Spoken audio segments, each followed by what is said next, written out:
বাংলা অনুষ্ঠান থেকে আমাকে ফোন দিয়েছিল যে আমাকে তিনটে নাকি অভিযোগ আমার বিরুদ্ধে এসেছে, কি আমি চাঁদাবাজ, আমি পরের জমি দখল করি, আর একটা কি জানো, হ্যাঁ, টেন্ডারবাজ।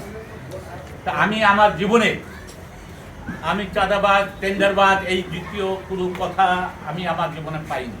কিন্তু তাকে আমি বলেছি, যদি আপনি এই রিপোর্ট সত্য হয়, আপনার ব্যাপারে আপনি আমাকে খোঁজ নেন, আপনি সমস্ত খোঁজ নেন। এটা মিথ্যা দিয়েছে একজন যে আপনাকে বলেছে, আমি তার কথাই বলেছি, যে আমাকে বলেছে সে হলো শামীম, যার নাম শামীম, সে বহিষ্কৃত আমার যুবদলের যুগ্ম আহ্বায়ক, বহিষ্কৃত যুগ্ম আহ্বায়ক।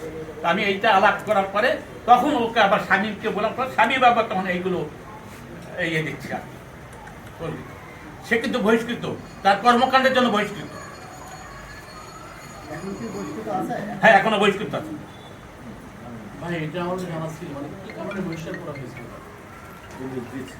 এটা আমি যুবদলের ব্যাপার, তো যুবদলের আমার আহ্বায়ক এখানে আছে, সে বলবে।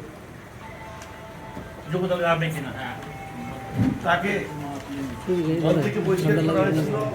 আমাদের যে জেলার নেতৃবৃন্দ তাকে পরিষ্কার করেছিল দলীয় বিশৃঙ্খলা সৃষ্টি করার জন্য।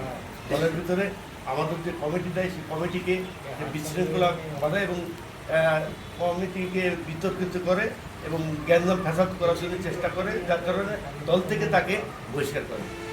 ধন্যবাদ।